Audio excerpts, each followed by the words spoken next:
This is DD India and you're watching Express News, a program where we bring you top 100 news of the day. I'm Tanvi Taneja. Let's begin. Border Security Force Constable Purnam Kumar Shaw was handed over to India on Wednesday at about 10:30 hours Indian Standard Time through the joint checkpost Atari in Amritsar. The constable had been in the custody of Pakistani Rangers since 23rd of April 2025 after he inadvertently crossed over to the Pakistani territory while on operational duty in the area of Firozpur sector. The Government of India has declared a Pakistani official working at the Pakistan High Commission in New Delhi persona non grata for indulging in activities not in keeping with his official status in India. The official has been asked to leave India within 24 hours. India firmly rejected China's latest attempt to rename several locations in Arunachal Pradesh, reiterating that the state remains an integral part of the country. Spokesperson of the Ministry of External Affairs, Randhir Jaiswal, said that China has persisted with its vain and preposterous attempts to name places in the Indian state of Arunachal Pradesh. Chiefs of Indian Armed Forces called on President Draupadi Murmu and briefed her about Operation Sindoor. The President commended the valour and dedication of the armed forces that made India's response to terrorism a sterling success. India's Chief of Defence Staff, General Anil Chauhan, joined by General Upendra Dwivedi, Chief of Army Staff, Admiral Dinesh K. Tripathi, Chief of Naval Staff, and India's Chief of the Air Staff, Air Marshal A.P. Singh, shared insights on Operation Sindoor's success. The top brass emphasized strategic clarity, multi-domain execution, and enhanced jointness. Information and Broadcasting Minister Ashwini Vaishnav reiterated his government's zero-tolerance policy on terrorism in an article for an English daily, where he underlined India's response to the same. He stated that Operation Sindoor is Narendra Modi's government's clearest articulation of zero-tolerance, no-compromise policy to safeguard national security, the Modi Doctrine. 3 hardcore Lashkar-e-Taiba terrorists were killed in Shopia on Tuesday, of which 2 have been identified. Security forces recovered a significant cache of weapons and equipment, including AK-47 assault rifles, AK rifle magazines, hand grenades, ammunition depots, pouches, IED components, tactical vests and others. Life along border districts of India witnessed gradual return to normalcy across Kashmir Valley. Markets opened and traffic returned to its normal level with no shelling being reported. In Udhampur district of Jammu and Kashmir, life goes back to normal as schools reopened. Students thanked the Indian Army for keeping them safe and ensuring that everything is back to normal. In Punjab's border areas, markets are opening and locals hope for peace to continue. The administration of all the 6 border districts have asked people to resume their normal activities and maintain calm. The second batch of Hajj pilgrims embarked on the sacred pilgrimage to the holy city of Mecca in Saudi Arabia after the flight services resumed at Srinagar International Airport from May 13th. In a significant nationwide outreach effort, the 11-day-long Tiranga Yatra began across the country on Tuesday. Odisha Chief Minister Mohan Charan Majhi flagged off the bike rally under Tiranga Yatra in Bhubaneswar to honour the Indian Armed Forces.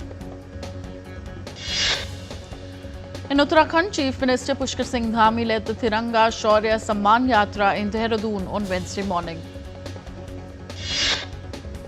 Uttar Pradesh Chief Minister Yogi Adityanath participated in the Bharat Shaurya Tiranga Yatra in Lucknow. The rally was marked by energetic chants and a sea of waving national flags. Emphasizing a message of patriotism, national solidarity and respect for the tricolour, Tiranga Yatra was held in Goa, wherein Chief Minister Pramod Sawant participated. Gujarat Chief Minister Bhupendra Patel flagged off the Tiranga Yatra in Ahmedabad. He said that the Yatra has reignited a deep sense of national pride and reinforced the belief that national interest must always come first. Justice B.R. Gavai was sworn in as the 52nd Chief Justice of India. President Draupadi Murmu administered the oath of office to Justice Gavai, who succeeds CJI Sanjeev Khanna. The ceremony was attended by Vice President, Prime Minister, among other dignitaries. Cabinet chaired by Prime Minister Narendra Modi on Wednesday approved the establishment of one of more semiconductor unit under India's semiconductor mission. Information and Broadcasting Minister Ashwini Vaishnav announced that the 6th semiconductor unit will be set up in Uttar Pradesh's Jewar. Ashwini Vaishnav also said that for the establishment of plants manufacturing gases and chemicals in India, historic steps worth 1,25,000 crore rupees have been taken in Prime Minister Modi's third term. At least 23 people have died in Amritsar's Majita block after consuming spurious liquor. 10 people, including the kingpin of the racket, several local distributors, have been arrested in connection with the illicit liquor trade. Indian equity indices ended on a positive note in the volatile session on Wednesday. At close, the Sensex was up 182 points or 0.2% to settle at 81,331. Nifty 50 at the National Stock Exchange was up 89 points or 0.4% at 24,667. Indian rupee ended 7 paise higher at 85 rupees 27 paise against the dollar on Wednesday versus Tuesday's close of 85.34 rupees. Gold futures maturing on June 5th were priced at 93,373 rupees per 10 grams on the multi-commodity exchange. Silver futures for July 4th maturity stood at 96,600 rupees per kilo on the MCX. Union Minister for Electronics and Information Technology, Railways and Information and Broadcasting Ashwini Vaishnav inaugurated 2 new state-of-the-art design facilities of Renesas Electronics India Private Limited located in Noida and Bengaluru, marking India's first step into advanced 3-nanometer chip development. A US Senate report claims that the Trump administration cut cancer research funding by 31% in early 2025, accusing the White House of war on science. The National Cancer Institute suffered significant funding cuts, losing over $300 million in the first quarter of 2025 compared to the same period in 2024.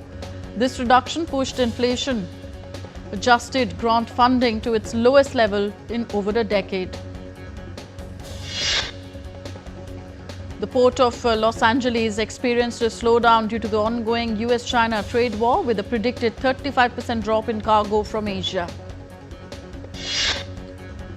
Wall Street saw mixed results on Tuesday as the S&P 500 and Nasdaq climbed for a second day, boosted by lower than expected inflation and optimism over a US-China trade truce. Gulf leaders on Wednesday attended the GCC summit in Riyadh with Saudi Crown Prince Mohammed bin Salman and US President Donald Trump. Donald Trump also met Syrian President Ahmed al-Shara ahead of the GCC summit, becoming the first US president in 25 years to meet a Syrian leader. Speaking on the lift of sanctions against Syria, US President Donald Trump said that he will order the lift after discussing the situation with Crown Prince Mohammed and President Erdogan of Turkey. Earlier, Trump announced that the United States will lift long-standing sanctions on Syria and a $600 billion commitment from Saudi Arabia to invest in the United States. US agreed to sell Saudi Arabia an arms package worth nearly $142 billion, which called it the largest defense cooperation agreement Washington has ever done. Trump said he would remove all sanctions against Syria, saying they had served an important function, but it was now time for Syria to move forward. Speaking at the investment summit in Riyadh, Trump bashed Iran, calling it the most destructive force in the Middle East. Trump said that he was willing to strike a new deal with Iran, but only if the leaders changed course. Ukrainian President Volodymyr Zelensky stated that he would participate in the talks in Istanbul on Thursday only if Russian President Vladimir Putin is also present, aiming to agree on an unconditional 30-day ceasefire. Trump announced that US Secretary of State Marco Rubio, along with others, would attend this week's talks in Istanbul. US officials said that US wants Russia to agree to a comprehensive 30-day land, air, sea and critical infrastructure ceasefire. French President Emmanuel Macron said he was in favor of imposing new sanctions on Russia in the coming days if Moscow failed to agree to a ceasefire. Israel's military intercepted a missile launched from Yemen on Tuesday. Yemen's Houthi rebels later claimed responsibility for the attack, saying they fired a ballistic missile at the airport that successfully achieved its target.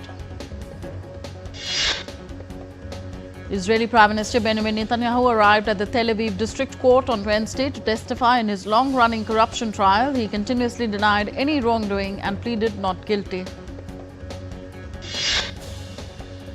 Canadian Prime Minister Mark Carney, who won an election last month, unveiled a new cabinet. The new ministry includes 28 cabinet ministers, 10 secretaries of state, and is largely composed of new faces. Indian origin Anita Anand has been appointed Canada's new Minister of Foreign Affairs. Anand previously served in roles including that of the Defence Minister. Indian origin Brampton MP Maninder Sidhu has also been appointed to serve as Carney's International Trade Minister.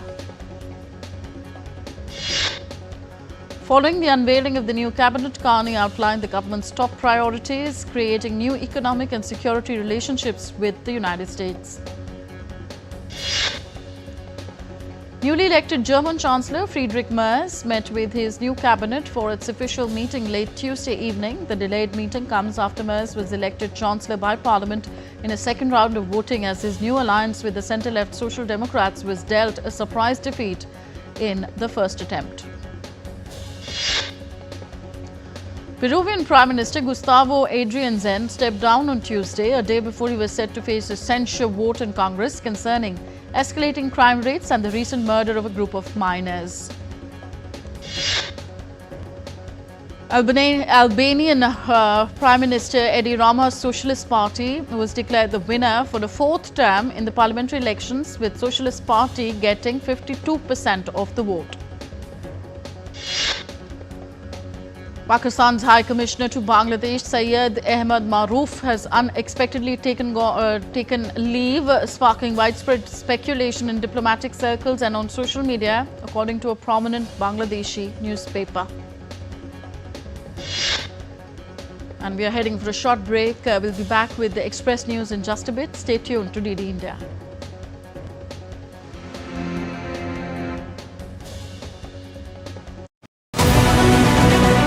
This week on Defense Dynamics, India's cutting-edge weapons turn the heads across the world. Operation Sindoor. What is Akash Tir and how does it revolutionize air defense?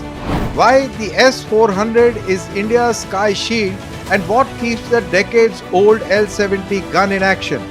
Meet Horop, the deadly drone that never returns. Discover the smart bomb, SAW, Hammer and Scalp cruise missile that are changing the rules of engagement in warfare.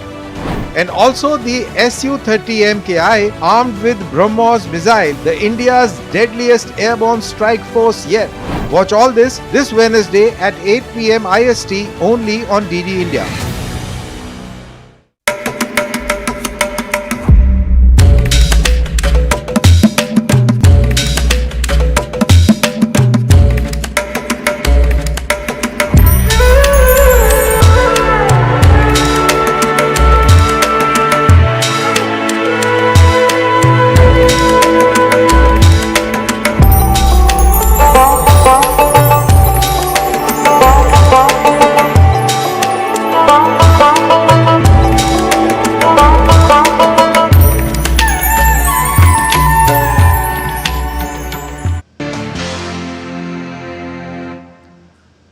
Welcome back. You're watching Express News on DD India. Let's resume. The India Meteorological Department has predicted heavy rainfall along with thunderstorms and lightning over northeast India for the next 5 days and over West Bengal for the next 3 days. Delhi on Wednesday recorded a minimum temperature of 23.3 degrees Celsius, 2.1 notches below the season's average. Rainfall along with thunderstorms and lightning is expected to persist over the southern peninsula and central India for the next 5 days with isolated heavy rainfall. Heatwave conditions are likely to prevail over northern and western India over the next 3 to 4 days. Residents are advised to take necessary precautions against high temperatures. The IMD has also predicted thunder squalls with wind speeds of 50 to 60 kilometers per hour, and these are likely to prevail over Maharashtra for the next 2 days. Isolated heavy rainfall is also expected in the region on Thursday. Isolated light to moderate rain with thunderstorms, lightning and gusty winds is likely over Gujarat from May 14th to 15th. As Greece enters peak fire season, the government is racing to prevent the deadly blazes of past years with the hiring of a record number of regular and volunteer firefighters this summer. It said the country should prepare for the worst due to the warmer and drier conditions as effects of climate change. Water levels in English reservoirs have sharply dropped as the UK endures the driest start to spring in 69 years. In the northwest of England, reservoir levels sit at 69%, far below the 90% at the time last year. More than 84,000 people have been affected by flash floods in Somalia since mid-April. Heavy seasonal rains have killed 17 people in several areas, said the UN humanitarian agency OCHA. River Nile in Egypt's Cairo got clouded with dusty skies as the capital was hit with strong winds. According to the National Weather Service, the city will experience scattered clouds and a cool temperature on Wednesday. In Moscow, some of the best architecture may lie many meters underground with its vaulted ceilings, marble floors and tiled mosaics of Vladimir Lenin and the Red Army. The Moscow Metro is a crown jewel of the Russian capital. Italian fashion duo Dolce & Gabbana are bringing their bold Baku vision to Rome, unveiling an immersive exhibition that blurs the line between couture and art. In Rome, the exhibition also features original works by contemporary visual artists, creating a multi-sensory dialogue with fashion pieces on display. Finland returned a 17th century ceremonial stool, marking a significant step in the restitution of cultural heritage, according to Beninese and Finnish authorities. The stool, known as Katakl, was three-legged royal chair used as a portable noble seat for the king of the Home Kingdom, which is now modern-day Benin. North Korea opened the 22nd May 21st Architectural Festival in Pyongyang. The ceremony was under the sponsorship of Central Committee of the Architects Union of Korea. The exhibition featured over 540 architectural layouts, over 80 successes in introducing the architectural information modeling technology, and more than 90 construction equipment and tools.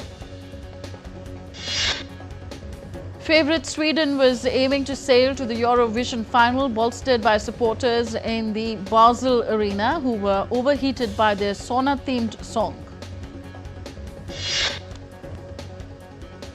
Linda Bergstein, a Swede living in Switzerland, dressed in a bathrobe to demonstrate her support, stating Bara Bada Bastu was sure to convince, continuing Sweden's successful story in the contest. The first semi-final of the 2025 Eurovision Song Contest was held in Basel, Switzerland, with favourite Sweden sailing through to Saturday's final. The final, which was watched by 163 million viewers around the world last year, will take place on May 17th in Basel's St. Jakob Scholl Arena. The prestigious Palme d'Or trophy was given an outing ahead of the opening ceremonies of this year's Cannes Film Festival, awaiting for the winner of this year's event to be announced on May 24th. The artistic director and co-president of Chauffard, Caroline Schiffel, said in an interview that the trophy, which features 19 golden leaves and a heart-shaped stem, is made from Chauffard's Swiss atelier and is entirely ethical. Stars of the silver screen dazzled on the red carpet as they made their way into the plush Grand Theatre Lumiere for the opening of the 78th Cannes Film Festival. Robert De Niro, the renowned film producer, was honored with a standing ovation at the 2025 Cannes Film Festival. Tom Cruise's Mission Impossible: The Final Reckoning debuted on the first day of the Cannes Film Festival. Indian actors and filmmakers including Aishwarya Rai, Sharmila Tagore, Janhvi Kapoor, Ishan Khattar, Simi Garewal, Payal Kapadia are set to attend this year's Cannes Festival. Dharma Productions' homebound Satyajit Ray's Aranyar Din Ratri, Kolkata-based film A Doll Made Up of Clay and Anupam Kher's Tanvi the Great are set to screen at this year's event. Janet Jackson will be honored with the Icon Award at the 2025 American Music Awards in recognition of her profound cultural and global impact on music. Actor Michael Cera is set to make his directorial debut with the film Love Is Not the Answer. The actor's directorial debut stars Pamela Anderson, Steve Coogan and Jamie Dornan in the lead roles. Disney has announced the release of Marvel Studios' Captain America: Brave New World on their OTT platform Disney Plus on May 28th. Actors Naomi Watts and Paul Kelly are set to join the cast of Ryan Murphy's upcoming series American Love Story, marking it as the fourth collaboration between Murphy and Watts. Bollywood star Deepika Padukone will share the screen with Telugu sensation Prabhas in the upcoming film Spirit, marking her post-motherhood return. The trailer for Sitare Zameen Par reveals Aamir Khan in another teaching role, this time coaching a basketball team consisting of individuals described as intellectually disabled. The release of Vijay Deverakonda's film Kingdom has been postponed and will now arrive in theatres on July 4th due to the ongoing tensions between India and Pakistan.